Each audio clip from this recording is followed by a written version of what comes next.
स्वामी समर्थ. श्री स्वामी समर्थ. तुम्ही स्वामीजीची आज गुरुवार स्वामीजीची पोथी कशी मांडावी हे मी तुम्हाला सांगते.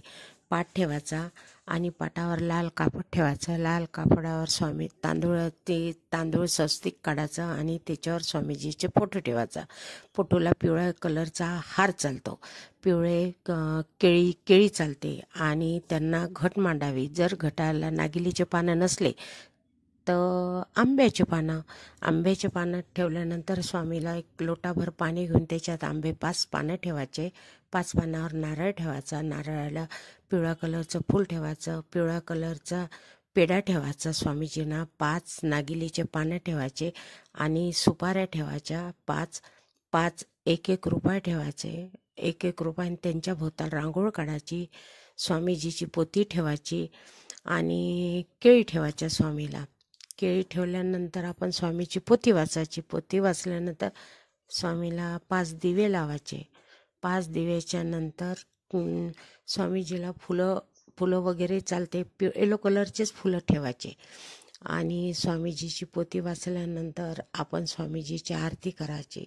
आरती केल्यानंतर आपण स्वामीजीला दोन्ही हात जोडायचे.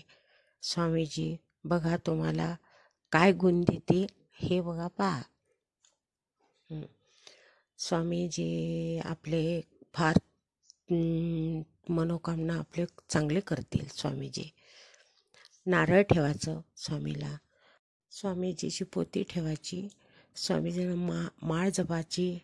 श्री स्वामी समर्थ, श्री स्वामी समर्थ असं म्हणून तुम्ही माळ जपायची. माळ जपल्यानंतर स्वामीजीला आरती वगैरे झाल्यानंतर स्वामीजीला पिवळ्या कलरचा पेढ्याचं नैवेद्य ठेवायचं आणि स्वामीजीची प्रार्थना करायची. स्वामीजीची प्रार्थना करून आपली मनोकामना पूर्ण करते. स्वामीजींना पिवळा कलर फार आवडतो. स्वामीजींना पिवळा कलर, फुलं आणि स्वामीजीला कोणता पण पिवळाच कलर आवडतो स्वामींना.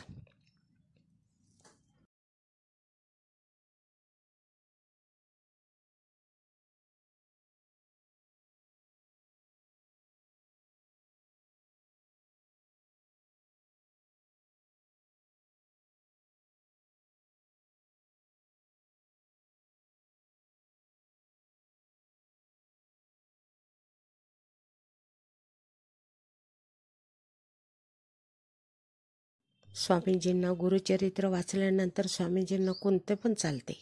स्वामीजीचे गुरुचरित्र, पोथी आणि अध्याय स्वामीचा कोणता पण वाचला तरी चालते. स्वामीची श्रद्धा ठेवा, आपली इच्छा पूर्ण करतील स्वामीजी.